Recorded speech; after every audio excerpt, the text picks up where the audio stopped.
조갑제TV 시청자 여러분 안녕하십니까. 2022년 4월 25일 오후 6시입니다. 요사이 참 웃기는 일들이 계속 일어나고 있습니다. 짜증나는 일들도 일어나고 있는데 얼마나 한국이 급하게 바뀌는 나라인지를 상징적으로 보여주는 게 있습니다. 많은 언론이, 특히 문재인 정권의 비판적이었던 언론이 요사이 김오수 검찰총장을 막 띄워주고 있습니다. 저도 김오수 검찰총장 이야기를 많이 전달하고 있습니다. 한 몇 달 전까지만 해도 대장동 사건을 덮는다고 그렇게 규탄해 마지 않았던 검찰총장인데 요사이 금수완박 법안에 대해서 반대하는 입장을 취하니까 그 사람 말을 소개하지 않을 수가 없는 겁니다. 김오수 검찰총장만큼 많은 비판을 받아왔던 김명수 대법원장 또한 요사이 비판적 언론에 의해서 자주 소개되고 있습니다. 지금부터 김명수 대법원장의 이야기를 소개해 드리겠습니다. 이런 날이 올 줄 누가 알았습니까? 김오수, 김명수 두 사람은 정권이 바뀌면은 아마 참 곤란한 위치에 놓이게 될 것이다. 잠이 제대로 오지 않을 것이다. 이렇게 썼는데 요사이는 두 사람 이야기를 통해서 민주당을 비판하게 됩니다. 그건 뭐냐? 김오수, 김명수 두 사람이 지난 5년 동안 한 일을 보면은 결코 용서할 수 없는 면이 많지만은 김오수, 김명수보다도 더 나쁜 사람들이 있다는 것 아닙니까? 더 헌정 질서에 유해한 존재가 있으니까 최악을 비판하기 위해서 차악을 용서하든지 차악의 말을 인용하는 겁니다. 최악의 존재는 현재 민주당입니다. 왜냐? 헌법을 노골적으로 부정하겠다고 하니까 김오수, 김명수 두 사람은 그래도 최소한의 어떤 양식이라고 할까요? 판단 기준은 가지고 있다고 보여집니다. 그 최소한이 뭐냐? 헌법을 정면으로 위반하는 입법은 안 된다 하는 그런 가치관을 가지고 있으니까 요사이 두 사람이 인기가 있습니다. 오늘은 제 법의 날이었습니다. 그런데 이 법의 날에 행사에 참석한 사람들이 한국 법조계의 말하자면 대표적 인물들입니다. 제59회 법의 날 기념식이 정부 서울청사 별관 대강당에서 열렸는데 여기는 박범계 법무장관, 김명수 대법원장, 박광온 국회 법제사법위원회 위원장, 이종엽 대한변호사협회 협회장 등 200명이 참석했습니다. 흔히 법조 3륜이라고 합니다.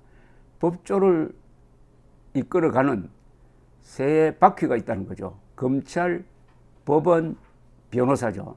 현재는 검찰, 법원, 변호사, 법조 3륜 기관이라든지 대표자들이 일치 단결해가지고 거의 만장일치로 검수완박, 검찰 수사권 완전 박탈 법안 그리고 이 중재안은 헌법을 파괴하는 것이다 라고 반대하고 있습니다. 이 자리에서 이종엽 변협협회장은 최근 검찰 수사권을 완전 박탈하는 내용의 형사소송법, 검찰청법 개정안이 뜨거운 논란이 되고 있다면서 이는 그 자체로 국가의 형사사법제도를 다시 설계하는 중대 사안이므로 형사사법 전반에 대한 충분한 검토와 국민적 합의가 반드시 필요하다고 했습니다. 최근 국회에서 속도를 다투어 추진하는 검수완박 관련 입법 시도는 매우 우려스럽다. 법치주의와 모든 입법의 시작과 끝은 국민의 기본권 보호와 권익 향상에 방점을 두어야 한다라고 했습니다. 김명수 대법원장은 오늘 연설에서 검수완박이란 말을 직접적으로 쓰지는 않았지만 이렇게 이야기를 했습니다. 법치주의의 진정한 의미와 가치를 구현하기 위하여는 입법 과정에서 적법한 절차에 따라 정당한 법을 만들어야 함은 물론 특권이나 차별 없이 공평하게 법을 집행해야 한다. 궁극적으로 우리 사회에서 법치주의가 정착되기 위해서는 무엇보다도 법의 제정 및 집행 과정에서 법치주의가 충실하게 구현되고 있다는 국민들의 굳건한 신뢰가 뒷받침되어야 한다. 국민이 일상생활 속에서 법의 지배를 신뢰하고 법을 준수하기 위해서는 먼저 법을 만들고 다루는 국가기관과 법조인들이 솔선수범해 법의 권위를 존중하며 법을 준수해야 한다라고 했습니다. 여기서 이분이 강조한 법안 추진 과정에서 적법 절차를 지켜야 한다. 모든 법의 가장 중요한 원칙이 적법 절차입니다. 법을 집행하기 위해서, 즉 수사를 하든지 재판을 하든지 체포영장을 발부를 하든지 뭘 하더라도 법적 절차를 지키지 않으면 안 된다. 예컨대 어떤 살인 강도를 잡기 위해서 살인 강도를 고문을 해가지고 자백을 받았는데 그 자백은 진실된 게 맞다. 그러나 고문을 했으므로 이 자백은 증거로 인정할 수 없다. 독과 독수라 그럽니다. 그걸 독과 독수. 독이 묻은 나무에서 열매가 맺혀도 그 열매는 독이 있다고 보고 그걸 부정해야 된다. 이런 거죠. 고문을 해서는 안 된다. 도청을 해서는 안 된다. 그런데 지금 민주당이 검수완박 법안을 밀어붙이고 있는 게 딱 그 짝이라 이겁니다. 아무런 공론화 과정이 없고 전문가들의 의견을 들어본 적도 없고 공청회 하지 않고 이렇게 밀어붙이니까 이것은 그 자체로서 헌법 위반이다 이겁니다. 적법 절차, 절차상 위반이 있고 그 내용 또한 대법원 법원 행정처의 판단에 의하면은 헌법 위반 소지가 충분하다는 겁니다. 이건 완전한 독수입니다. 독이 스며 있는 나무다. 그러니까 이건 폐기 처분해야 되죠. 그것은 물론 헌법재판소의 판단에 맡기는 수밖에 없습니다. 요사이 법조단체가 성명서를 많이 냅니다. 한반도 인권과 통일을 위한 변호사 모임, 보수적 변호사 모임이고 한변이라고 일컬어지는 데인데 여기서는 오늘 성명서를 냈는데 국민의힘을 민주당보다 더 신랄하게 비판을 했습니다. 아무리 반민주적 운동권 정당이라 하더라도 헌법의 보호를 받는 대한민국의 엄연한 집권 정당인 민주당이 위와 같은 후한무치하고 막무가내의 반헌법적 법안을 졸속 제안하였다는 것은 사실 헌정사에 유례가 없는 놀라움과 추악함 자체였다. 그러나 더욱 부끄럽고 경악할 일은 국립민복의 대의와 국민적 분노에 주눅든 민주당이 분열과 이탈을 시작하고 있는 도중에 목숨 걸고 입법을 저지하겠다고 공언한 국민의힘이 국회의장의 편파적인 중재를 빌미로 표변하여 제대로 싸워보지도 않고 나라와 국민의 이익과 양심을 파렴치한 정치 몰입의 집단에 팔아넘기는 항복문서에 서명하였다는 사실이다. 이거 완전히 3.1운동 선언문 같습니다. 격렬합니다. 이 표현이 반민주적, 막무가내, 후한무치, 추악함, 경악, 그리고 편파적, 파렴치, 정치 몰입에 항복문서, 어마어마한 용어인데 이게 다 맞습니다.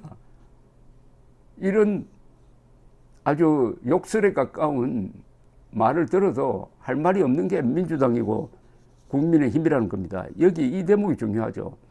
이제 국민적 압박에 의해서 민주당도 이제 분열돼 가지고 이탈이 시작되고 있는 이 절호의 찬스에 권성동이가 나와가지고 그 안을 덥석 받아버렸다는 겁니다. 그러니까 권성동이가 이적 행위했다는 겁니다.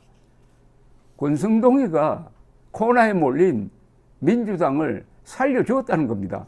이거 완전히 항복이란 겁니다. 그런데 그 권성동 뒤에 누가 있습니까? 누가 있습니까? 권성동이 이거 혼자서 했겠습니까? 이 기가 막힌 협상에 나섰던 국민의힘 당국자는 대부분의 반헌법적 핵심 내용에는 손도 대지 못하고 단지 얼마 동안 부패 경제 분야 범죄를 검찰이 수사할 수 있도록 양보를 받아냈다는 것을 협상의 성과라고 내세우면서 의석이 부족해 어쩔 수 없었다고 구차하게 합의를 변명하였다. 아니 의석수가 부족해서 아무것도 안 된다. 113석이나 있으면서 소수정당이라고 스스로를 낮추는 그 노예 근성. 그럼 아무것도 안 된다면 아예 국회에 나가지 않는 게 좋지 않습니까? 아니, 아무것도 안 되는데 왜 국회에 나갑니까? 스스로 해산을 하든지 스스로 의원직 사퇴하고 집에 가야지. 이제 절호의 찬스를 놓쳐버리니까 자중질환이 일어났습니다. 국민의힘 안에서. 그래서 이준석 당대표가 재협상하겠다. 일단 중재안 합의를 파기한 상태입니다. 그러면 민주당이 어떻게 나오겠느냐 하는 게 이제 남은 문제입니다. 민주당은 그럼 좋다. 우리 중재안대로 밀어붙이겠다. 일방 통과시키겠다.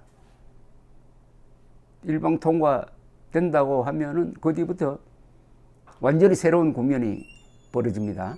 하나 아쉬운 것은 일단 국민의힘이 거기에 합의를 해 주었기 때문에 도로 물려가지고 다시 공격하는 데는 상당한 힘이 빠진다는 겁니다. 그러니까 권성동이가 한 짓이 이게 천하의 배신이라는 거죠.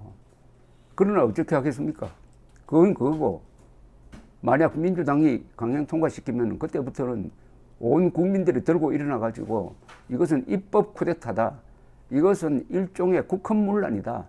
국민들이 저항권을 행사하는 심정으로 이 법안 무효화 투쟁에 나서고 압도적 여론이 형성될 때 이번 지방선거에서 심판이 이루어질 것이고 그 영향으로 헌법재판소의 판결도 우리가 바라는 방향으로 나오지 않을까. 작은 싸움에서는 지더라도 큰 싸움에서 이기는 전략. 치사하게 타협하는 것보다는 처절하게 지는 쪽의 전략이 결국은 장기적으로 보면은 최종 승리를 담보하지 않을까 그렇게 생각합니다. 감사합니다.